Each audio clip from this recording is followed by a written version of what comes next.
l'heure de votre journal produit hebdomadairement par ActuPlus 243. Nous sommes au Lualaba, précisément à Kolwezi. Mesdames, Messieurs, bienvenue. Bientôt, le quartier joli site RVA dans son ensemble sera électrifié. Le gouverneur des provinces, Richard Muyej-Manguez-Mons, a procédé au lancement de l'éclairage public avant la connexion des ménages de ces quartiers au réseau électrique. Pour cette première phase, un transformateur de 400 kVA a été acquis sur fonds propres du gouvernement provincial. Ces derniers temps, c'est souvent pour inspecter ou lancer les travaux d'intérêt communautaire que Richard Muyej quitte son bureau. Et à chacune de ses sorties en public, on lui réserve même tardivement un accueil digne de celui qui a su redorer l'image de la province du Lualaba en à peine quelques années. Nous sommes là au quartier RVA, un lotissement avec plusieurs habitations. Pour la toute première fois, il est alimenté en courant électrique. Un transformateur de 400 kVA est désormais disponible grâce à l'implication du gouvernement de Richard Muyej. Pour la population, c'est un passage en force de l'inimaginable au concret. Aujourd'hui, nous avons le courant, c'est un rêve chez nous. C'est quelque chose qu'on ne pouvait pas concevoir dans cette période. Mais nous avons le courant, ça fait 5 ou 7 ans que nous habitons ce quartier. Vraiment, ça fait pour nous une grande joie. En tout cas, nous félicitons beaucoup les gouverneurs. SNEL, Société nationale d'électricité. Cette société de l'État qui remue ciel et terre pour améliorer sa couverture et sa fourniture en énergie électrique a beaucoup reçu du gouvernement provincial du Lualaba, qui lui a un seul objectif, assurer le bien-être de sa population. Donc nous avons fait la première phase, c'est-à-dire que nous avons tiré la ligne à moyenne tension.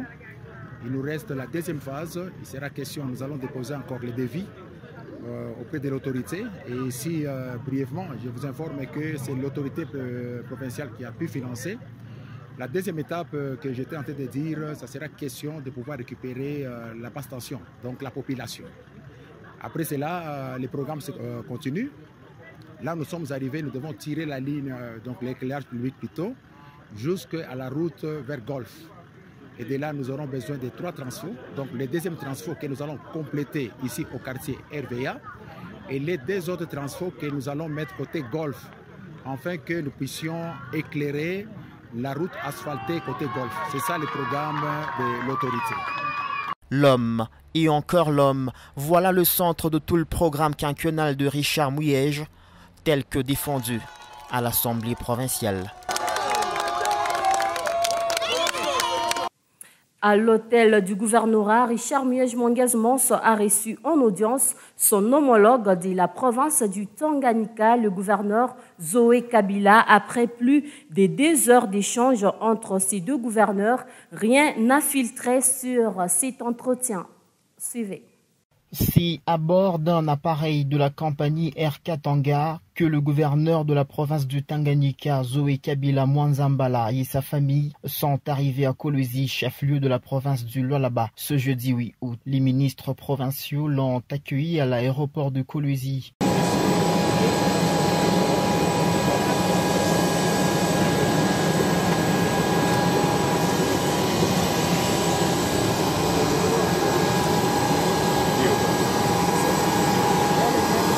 Le gouverneur de la province du Tanganyika a directement pris la direction de l'hôtel du gouvernement pour rencontrer son homologue Richard Muyej-Manguez-Mons. Ces 2 patrons d'exécutifs provinciaux ont eu un long tête-à-tête de plus ou moins 2 heures sans que rien ne filtre de leurs échanges. Juste après ce long entretien, Zoé Kabila et sa famille ont regagné l'aéroport, cette fois avec une nouvelle destination, Lubumbashi, dans le Haut-Katanga.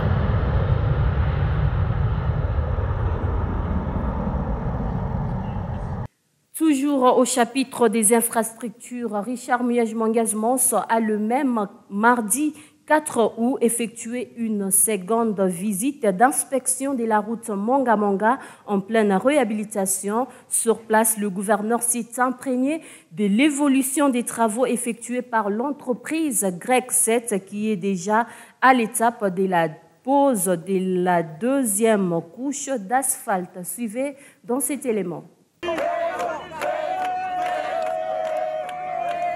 À la joie de la population de Kenina, s'est mêlée celle des travailleurs de Crekset, entreprise commise à la construction de cette route qui part de Kenina vers Mangamanga.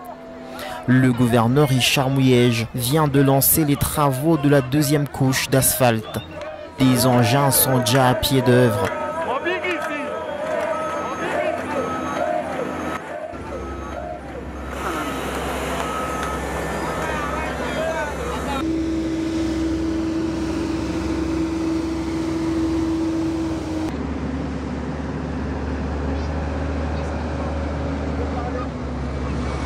Dans sa suite, le ministre provincial des infrastructures Norbert Mbangu qui s'assure constamment du bon déroulement des travaux.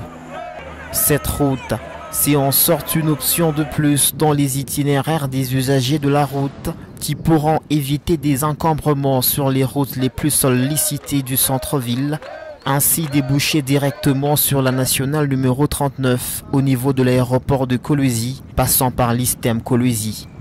Le Lualaba, c'est déjà plusieurs réalisations dans le secteur des infrastructures routières. Les mêmes efforts sont conjugués à l'intérieur de la province avec comme projet principal la construction de la route nationale numéro 39 sur son axe Kolwezi-Dilolo. En détention depuis près de 6 mois, le président national de l'Union pour la nation congolaise, UNC, Vital Kamerhe, ne cesse de recevoir des soutiens de ses sympathisants. C'est le cas de l'interfédération du Lualaba où la Ligue des jeunes a effectué une marche de soutien le vendredi 7 août à Kolwezi.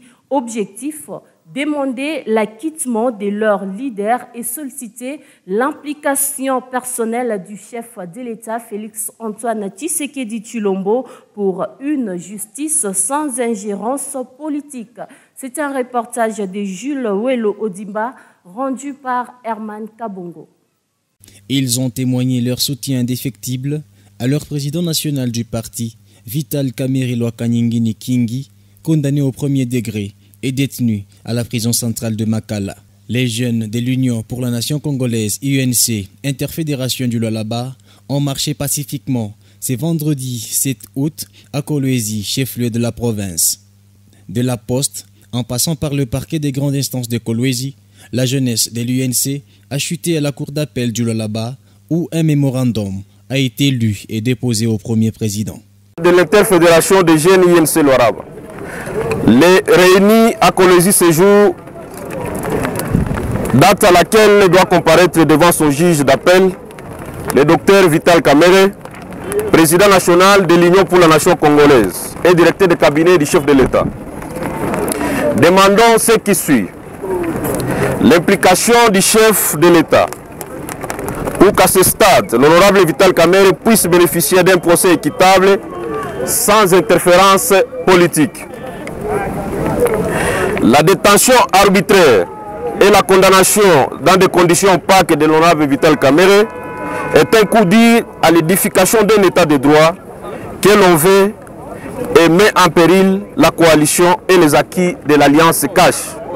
Christian Massoudi Mouchikwa, président interfédéral des jeunes de l'UNC Lualaba, se félicite du bon déroulement de la marche et remercie la police nationale congolaise pour l'encadrement des manifestants.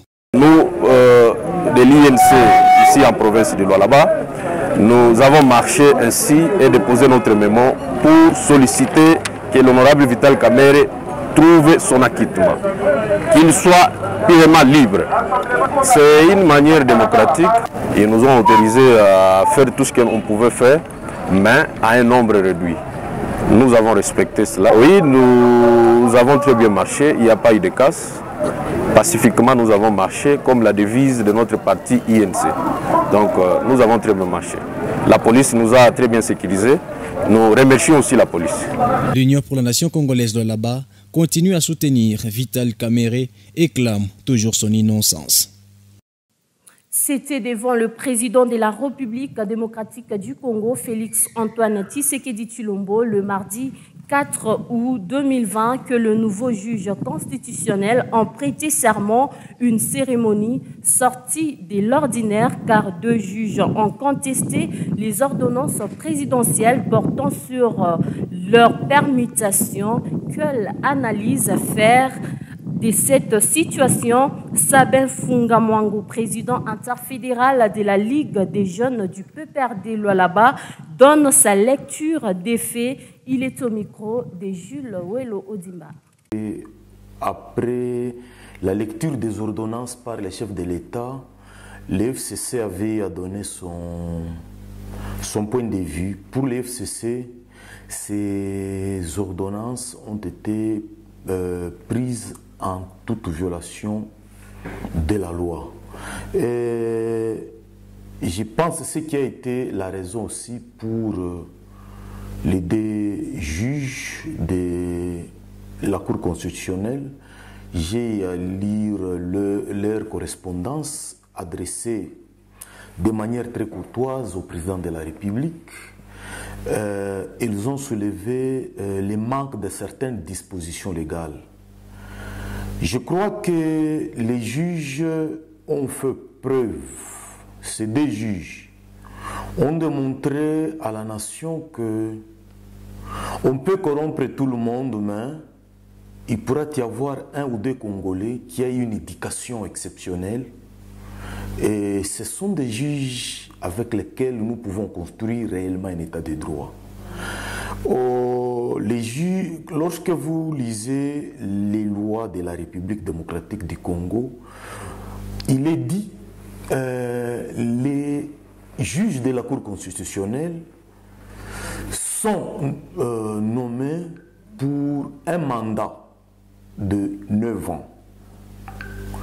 Et la loi, je crois, numéro 13-026, qui portant l'organisation et fonctionnement de la Cour constitutionnelle, interdit aux juges de la Cour, des cours constitutionnelles, de cumuler certaines fonctions incompatibles. Les juges ont estimé qu'ils avaient un mandat qui courait encore, un mandat qui va prendre fin en avril 2021. Puis un accident de circulation s'est produit le mercredi 5 août 2020 sur le boulevard Lumumba aux environs des 20h. Il s'agit d'une Jeep de la police nationale congolaise qui a percuté un enfant de plus ou moins 10 ans. C'est un commentaire de Rufin Monga. Il est 20h sur le boulevard Lumumba. Alors qu'il tentait de traverser la route, ce garçon de plus ou moins 10 ans est percuté par une Jeep de la police nationale congolaise. Pour les petites,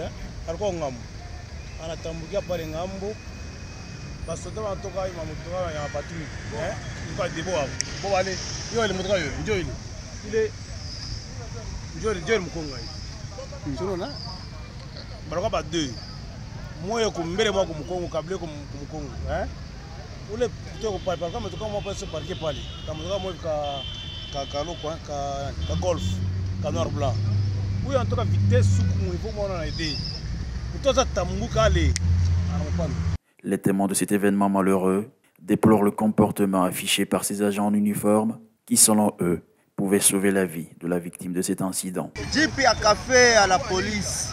Jeep ya café à la police. Il y a viré nena la état major. Tunaenda kule kurompo ya kusinyale ba agent de l'état ba policier be on jibu wasema basho mkongo ashikufe nini. Yo Jeep inakimbia yo basho mkongo ashikufe nini. Jo mambo ile yenye nafanyika. Signalant que la victime est restée plus de 10 minutes gisant au sol après avoir été percutée par ce véhicule de la PNC qui a choisi la fuite et revenir plus tard pour la levée de la dépouille mortelle. Les élèves finalistes et étudiants reprennent les cours ce lundi 10 août sur toute l'étendue du territoire national de la République démocratique du Congo après près de 4 mois de confinement dû au coronavirus et plusieurs défis sont à relever pendant ces 30 jours qui leur restent avant la clôture de l'année pour ceux du primaire et secondaire. Actu Plus 243 s'est entretenu avec Archimède Kalassa, secrétaire exécutif du gouvernement provincial du Lualaba et professeur d'université. Il répond aux questions de Jules Welo Odimba. Initialement prévu pour le 3 août 2020, finalement, les élèves et étudiants finalistes vont reprendre ce 10 août 2020 les cours. Pendant un mois, ils doivent se préparer pour finalement passer les épreuves. Aujourd'hui, Actu Plus 243 reçoit pour vous Excellence Archimède Kalassa. Il est professeur d'université. Il est aussi encadreur de jeunes. À ce titre-là que nous allons échanger avec lui pendant quelques minutes, question justement de nous éclaircir un peu sur quelques questions que nous allons lui poser. Mesdames et messieurs, bienvenue. Nous recevons l'Excellence. Excellence, bonsoir. Bonsoir. Vous êtes professeur d'université et les cours reprennent déjà ce 10 août. Pouvez-vous nous parler un peu quels défis les élèves finalistes et les universités ainsi que les écoles s'attendent à affronter dès ce lundi 10 août 2020? Merci pour la question. C'est vrai, c'était prévu initialement le 3, date qui a été renvoyée pour le 10. Et nous espérons que le 10, les activités scolaires vont réellement reprendre. C'est vrai, il y a beaucoup de défis à relever. Vous allez comprendre que depuis l'avènement de la pandémie, les activités scolaires ont été suspendues. À partir du moment où le chef de l'État a levé l'état d'urgence, cela a donné la possibilité au ministère de l'Éducation ou de l'enseignement de manière générale à envisager un calendrier serré pour échapper, n'est-ce pas, à l'année blanche. C'est ce qui a poussé le ministre national de l'enseignement, comme je le disais, à prévoir la date, celle du 3, pour être renvoyée encore au 10. Si on a renvoyé la date du 3 au 10, c'est justement pour faire face. Parce que tout simplement, sur le plan pratique, sur le plan préparatif, il y a eu encore de petits soucis. Il fallait des petits réglages pour permettre à ce que les enfants reviennent dans les conditions optimales, susceptibles, n'est-ce pas, de les éviter la pandémie qui est en train de sévir sur l'ensemble du territoire national, mais aussi sur l'ensemble du monde, si je peux m'exprimer de cette façon-là. Et donc, les défis, il y en a. Il y en a partout, du point de vue organisationnel, mais aussi du point de vue de la pandémie. Parce que c'est la pandémie, finalement, qui est l'épicentre de tout ce que nous avons aujourd'hui comme soucis, comme préoccupation, comme problème. Et donc, si je peux dans un premier temps me limiter là pour dire les défis, il y en a autant. Et ce sont des défis d'ordre organisationnel. Vous avez parlé de défis, il y a beaucoup de défis, notamment les 1 mois là. Est-ce que vous pensez que dans 1 mois, on peut étudier, reprendre ou récupérer ce qui a été perdu et puis faire les examens, les épreuves pour ceux qui sont dans des classes terminales? C'est vrai que ça pose problème. Il est difficile que nous puissions réfléchir en termes de calendrier normal parce que nous sommes dans un contexte circonstanciel et le calendrier a été également serré. Il est difficile que nous puissions dire que nous pouvons récupérer tout ce qui a été récupéré, disons tout ce qui a été perdu au cours de ce 3 mois. Pratiquement, je peux 4 mois presque. Oui, je peux considérer cela comme un semestre. C'est tout un semestre perdu et dans les ultimes minutes, nous voulons récupérer quelques jours, grignoter ça et là. Ce n'est pas facile que nous puissions récupérer tout ce qui a été perdu. Mais nous faisons avec.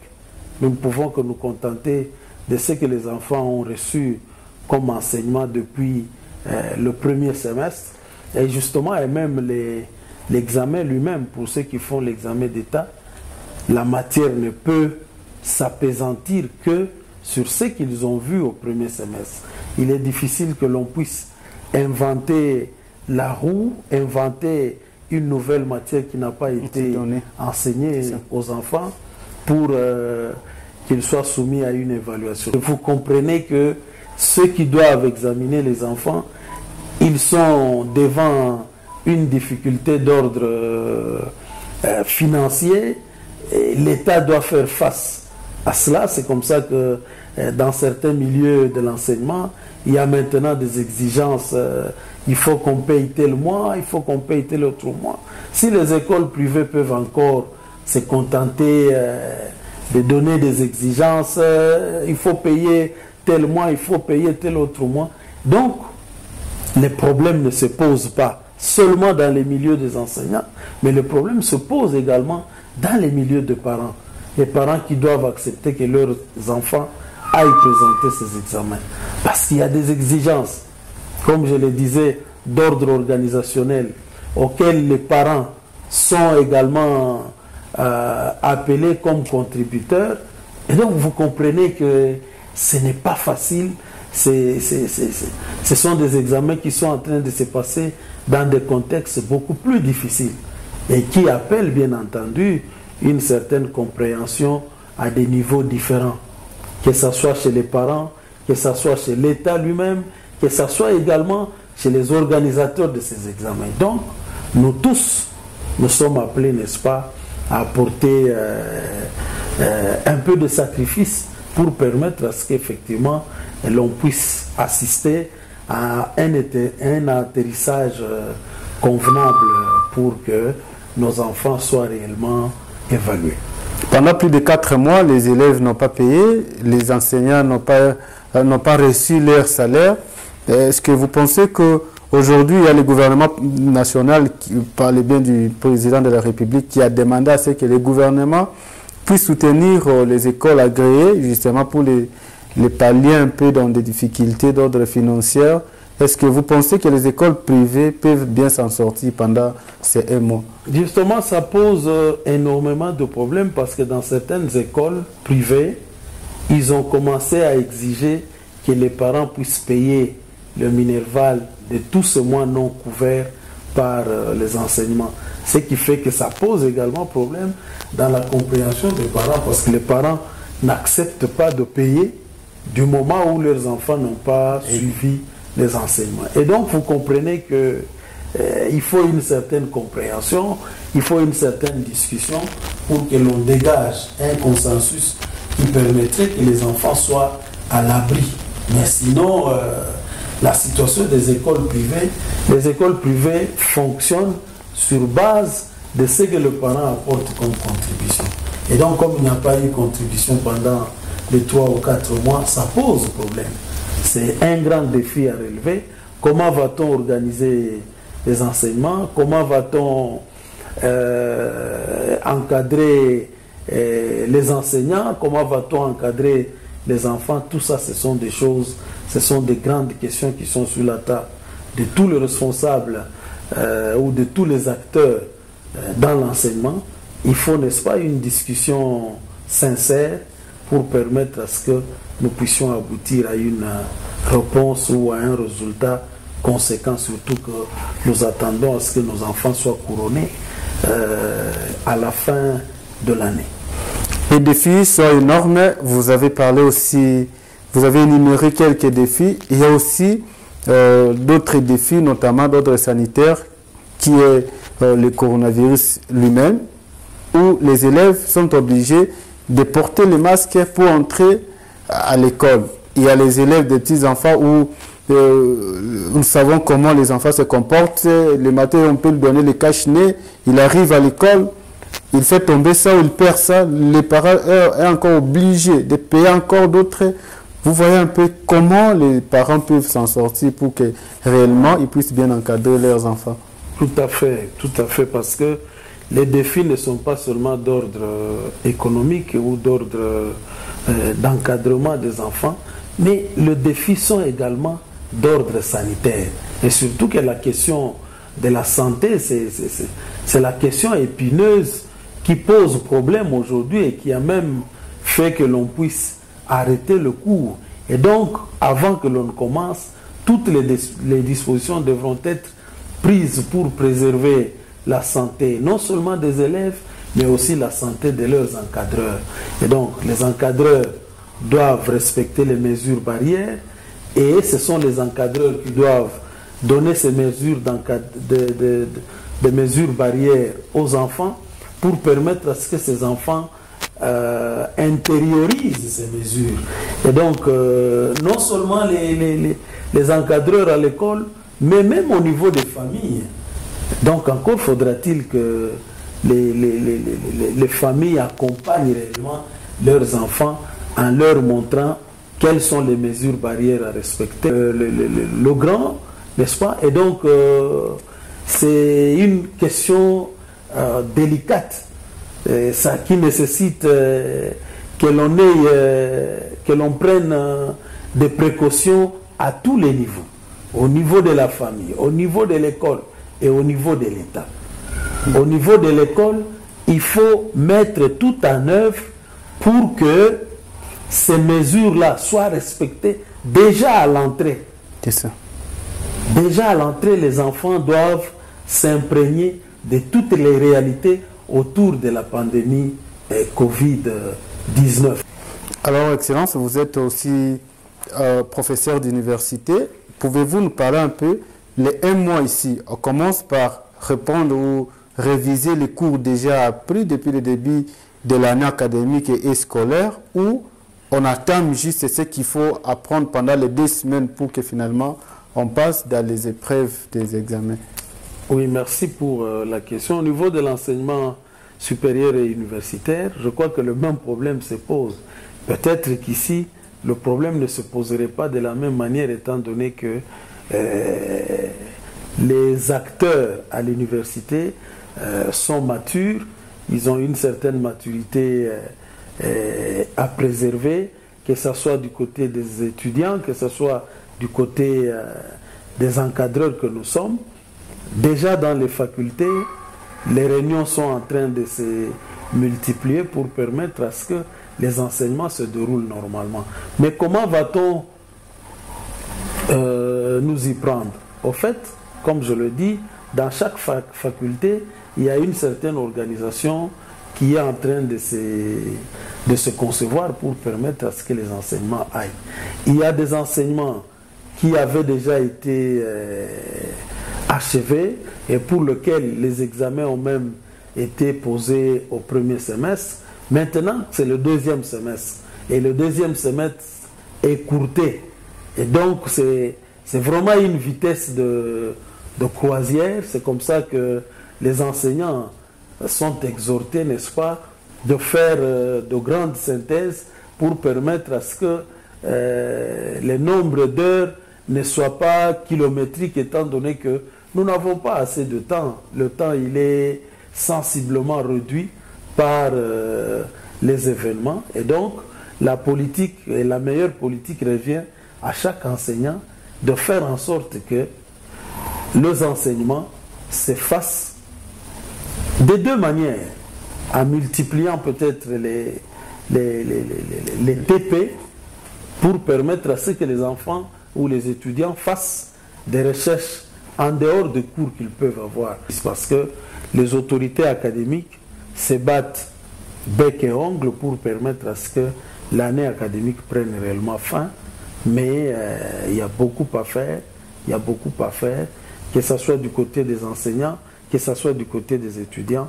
Deux sacrifices sont attendus chez tout le monde. La compréhension est attendue chez tout le monde pour permettre à ce que nous puissions atterrir convenablement. Alors, il y a des gens qui portent confusion jusqu'aujourd'hui. Il y a d'autres qui pensent que les cours, les gens qui doivent reprendre le lundi ici, ce sont seulement les finalistes. Est-ce que tous les étudiants vont reprendre ce lundi ou ils ont encore une autre date qu'ils doivent attendre? Non, il n'y a pas que les étudiants finalistes. Au niveau de l'enseignement supérieur et universitaire, ce sont tous les étudiants qui doivent reprendre le cours. C'est seulement au niveau de l'enseignement secondaire, l'enseignement primaire et secondaire, où ne sont attendus que les élèves finalistes qui doivent présenter les examens d'État et les autres qui doivent présenter les TENAFEP.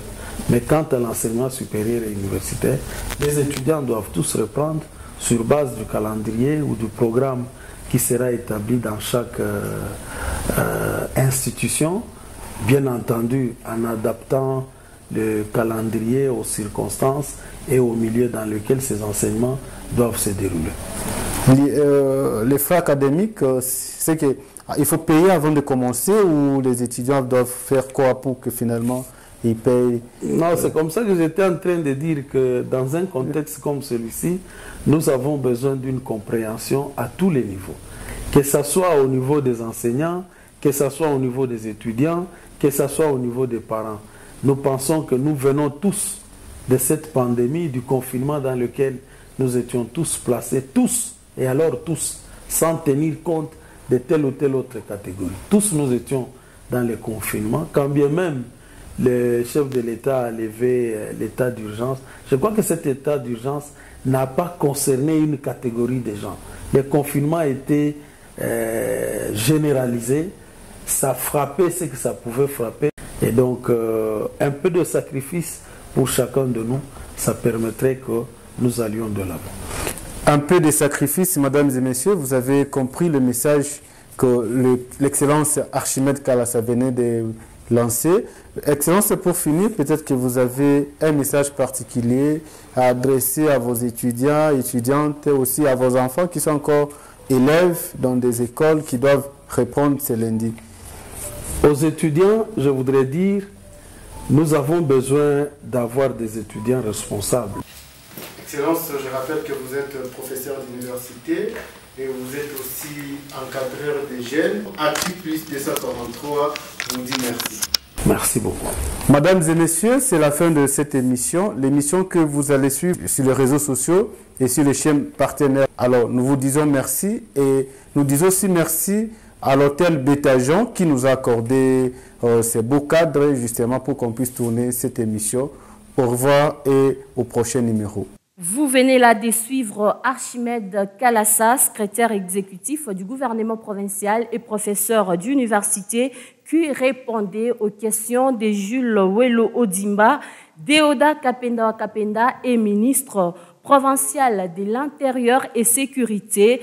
Il est appelé parrain des jeunes. Il a été reçu par Herman Kabongo au cours d'une émission que je vous propose de regarder. Quant à moi, je vous dis au revoir. On se retrouve très prochainement pour un nouveau journal.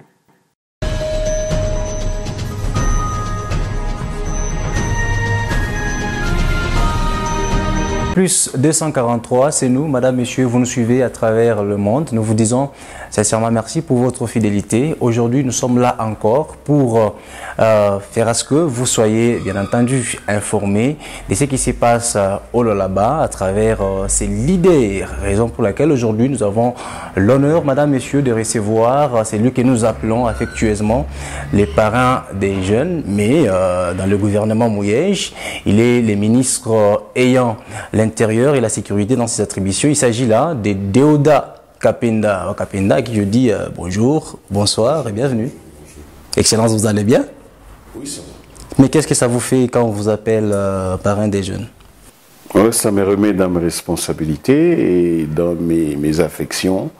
J'aime aussi être très proche de la jeunesse et ça me va très bien. Alors aujourd'hui, on vous prend en tant que tel, parrain des jeunes. Pourquoi vous avez voulu choisir cette option d'encadrer les jeunes, mais qu'est-ce que vous profitez? Oui, disons que ce n'était pas mon choix au départ. C'était le choix d'une sommité de mon église, l'église catholique, qui a voulu que les jeunes, catholiques d'abord, aient un parrain. Chaque fois qu'il y avait des problèmes, que les jeunes puissent en discuter avec leurs parrains. C'est comme ça que tout avait commencé. Et au fil du temps, les jeunes de Kolwezi m'ont adopté aussi, comme parrain. Et c'était quand? Oh, mais cela fait plus de 10 ans maintenant. 10 ans déjà, ça fait plus de 10 ans et j'étais surpris d'être appelé parrain à Kassaji et parrain à Dilolo. Même à Kassaji, même à Dilolo. C'est sur toute l'étendue de la province de la province, exactement. Et, mais qu'est-ce que vous faites réellement, concrètement? Qu'est-ce que vous faites dans cet encadrement des jeunes? Oui, disons que cet encadrement s'explique d'abord par le fait que je suis proche des jeunes. Le fait que je partage avec leurs souffrances, leurs misères. Des fois, j'hausse même le ton lorsque je trouve que les jeunes commencent à dévier. Et je leur dis, les jeunes que moi je parraine, sont ceux-là qui combattent les antivaleurs, sont ceux-là qui n'acceptent pas d'être traînés par le nez par nous les politiciens, sont ceux-là qui regardent plus le développement de la province, le développement de ce pays. Vous êtes conscient que ce n'est pas facile? Je suis très conscient que ce n'est pas facile, surtout que je suis moi-même professeur au Scholastica, bienheureux, Saint-Jean 23. Je sens qu'il y a beaucoup d'efforts à fournir, surtout par rapport à des exercices intellectuels. La jeunesse d'aujourd'hui, et c'est une jeunesse malheureusement qui va tout droit vers une jeunesse de consommation. Consommer ce qui est réfléchi ailleurs, ce qui est produit ailleurs avec l'Internet et la télévision, la radio, mais les efforts en tant que jeune d'une province qui se veut ambitieuse, je crois que nous devons fournir beaucoup d'efforts de ce côté-là. Alors, dans vos fonctions actuelles, vous estimez, vous pensez que vous avez les soutiens des jeunes parce que vous êtes leur parrain? Oui, je ne peux pas non plus être aussi naïf. Hein. Les jeunes soutiennent lorsqu'ils trouvent leur intérêt. Ici, dans mes attributions actuelles, l'intérêt des jeunes, c'est qu'il y ait la paix. Et s'il y a la paix, les jeunes commencent à revenir petit à petit pour qu'on commence à réfléchir culture, à réfléchir création, réfléchir développement. Mais ça a commencé, vous avez dit, à la paroisse, dans l'église catholique, mais comment vous avez réussi à faire à ce que cette œuvre-là se retrouve sur toute l'étendue du territoire national avec la multitude de religions? Oui, bon, lorsque je me retrouve avec les jeunes, je ne commence pas par leur demander leur appartenance spirituelle. Nous traitons le sujet et on se sépare. C'est là que les jeunes catholiques ont commencé par m'inviter à leur récollection pour tenir des conférences. Je suis sorti du cercle de l'église. D'autres jeunes m'ont invité à Luilou, à Kapata, pour échanger sur des sujets divers. Et c'est là qu'ils ont vu que ce vieux a quand même un cerveau qui peut nous être utile. Voilà comment je me suis fait adopter. Et ça va. Lorsqu'il faut hausser le ton, j'hausse le ton. Lorsqu'il faut rigoler, je rigole. Lorsque je dois répondre à une invitation, peu importe l'endroit, je réponds. Voilà, madame, messieurs, vous nous suivez à travers le monde. Nous, c'est Actu plus 243. Aujourd'hui, nous vous présentons l'excellence Deoda Kapenda Wakapenda. Nous l'appelons ici au Lolaba parrain des jeunes parce que il s'est beaucoup impliqué ou s'implique déjà dans l'encadrement des jeunes ici dans la province pilote.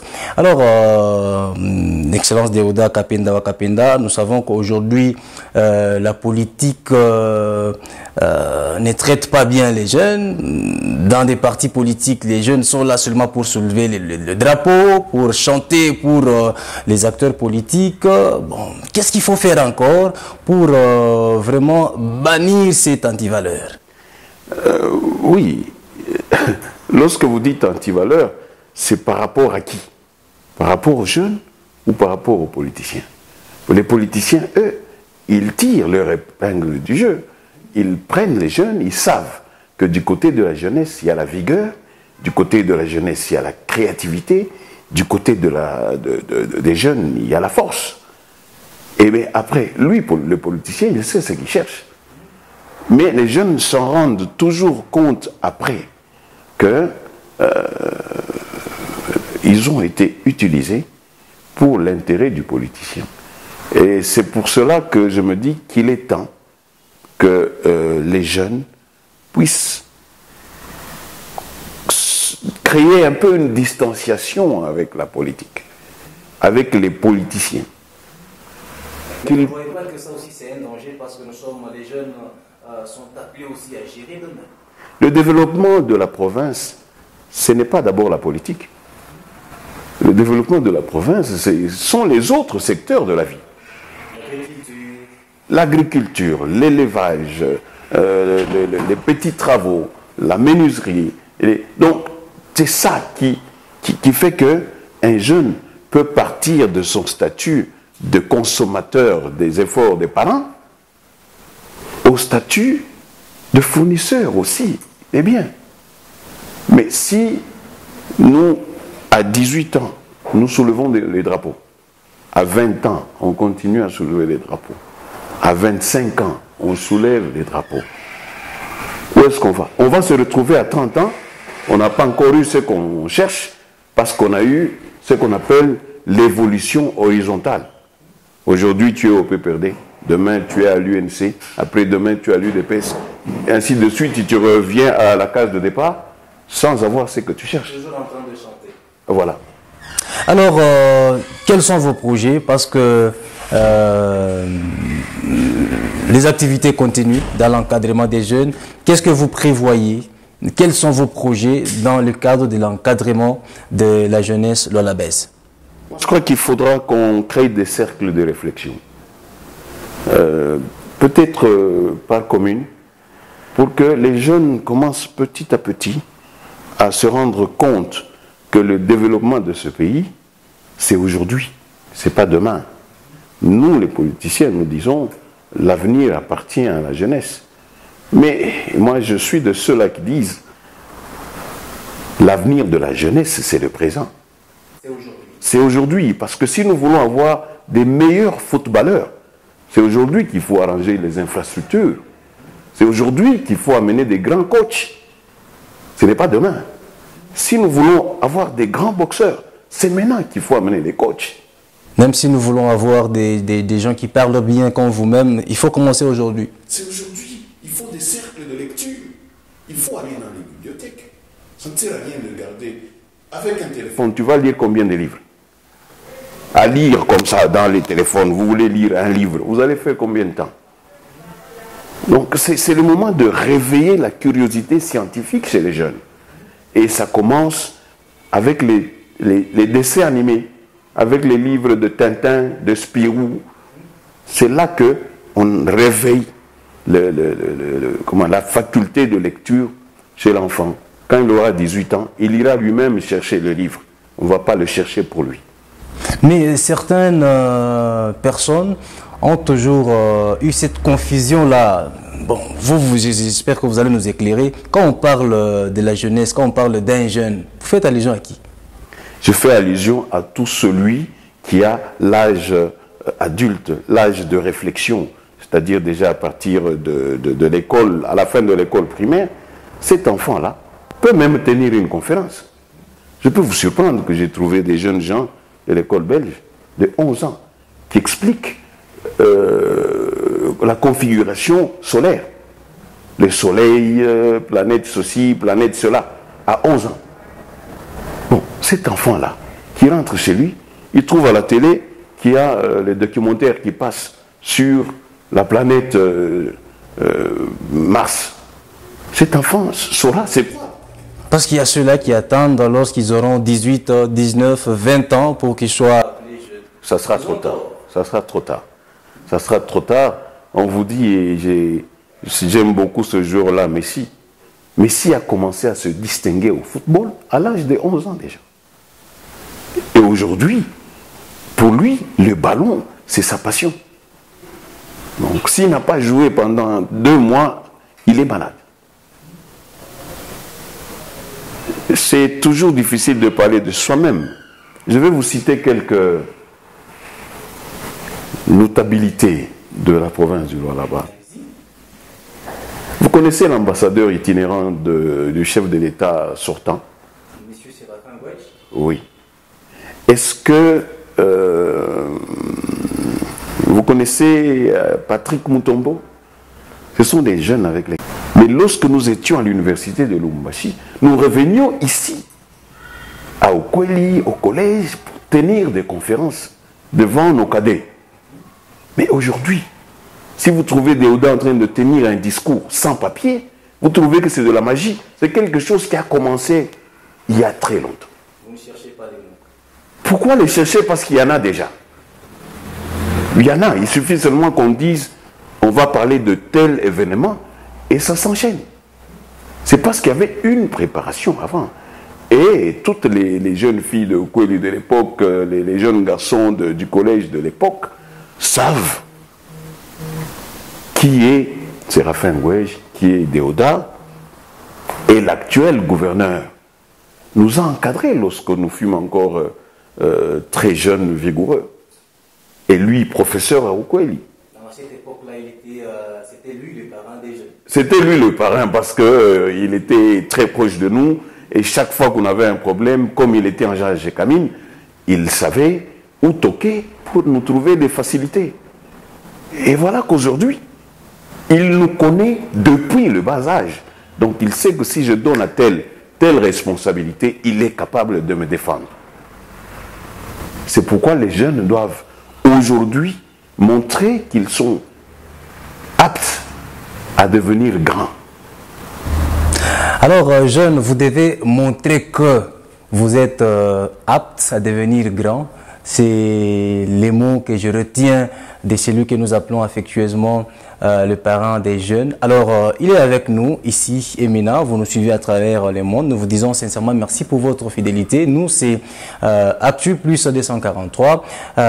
Déjà, nous tendons vers la fin de cette tranche d'émission. Mais en tout cas, en vous, j'espère, je présume qu'il y a un message très fort pour la jeunesse du Lualaba en particulier et la jeunesse du monde entier. Allez-y. Oui, le message, c'est que nous devons être réalistes, humbles, enthousiastes et curieux. C'est trop fort. Oui. L'humilité aussi. L'humilité. Parce que lorsqu'on ne connaît pas, lorsqu'on ne reconnaît pas ses limites, on ne sait pas aller de l'avant. Lorsque on a la faiblesse de lire, il faut aller vers celui qui a la force de lire. Et lorsque vous vous mettez ensemble, il va vous entraîner dans la lecture. Lorsque vous n'êtes pas à mesure de produire un discours, reconnaissez-le et mettez-vous à l'entraînement. Lorsque vous regardez la télé, vous observez la scène politique, vous devez avoir des modèles. Vous devez vous dire, moi en tout cas, je veux devenir comme celui-là. Et Dieu aidant, vous allez le devenir. Tel que vous me voyez, j'étais accro à plusieurs politiciens de l'époque de Mobutu. Entre autres, l'un de mes oncles qui était conseiller, député, ambassadeur, ministre, gouverneur. C'était un docteur en droit. Et mon oncle parlait français comme un blanc. Et moi, je m'étais dit, je me mets à la lecture pour parler comme ce monsieur. Chaque fois qu'il me donnait l'occasion de parler avec lui, j'étais accroché à sa langue. Et voilà qu'aujourd'hui, il n'est plus. Et dans la famille, je suis parmi ceux-là qui sont cités pour modèle parce que, ayant imité celui-là, paix à son âme. Merci. Merci beaucoup, madame, messieurs. Vous nous suivez de partout au monde. Je suis Herman Moudimba Jessé. Aujourd'hui, nous avons eu l'honneur de recevoir Excellence Déoda Kapinda Wakapinda, dans le gouvernement Mouyej. Il est chargé de l'intérieur et la sécurité. Alors aujourd'hui, nous l'avons pris dans sa casquette d'antan, j'appelle ça comme ça. On l'appelle affectueusement parrain des jeunes. Voilà, vous avez compris les messages. Vous avez compris ce qu'il faut faire pour devenir grand demain. Alors, nous sommes arrivés pratiquement à la fin. Il ne me reste qu'à lui dire merci pour sa disponibilité. C'est moi qui vous remercie. Pour les jeunes, à moins que je me retrouve en coma, si j'ai encore la possibilité de placer un mot, n'hésitez pas à venir me voir. D'ailleurs, ça ne sera pas pour longtemps. Madame, messieurs, nous sommes pratiquement à la fin de ce programme. Je vous retrouve prochainement avec le même et réel plaisir. Au revoir.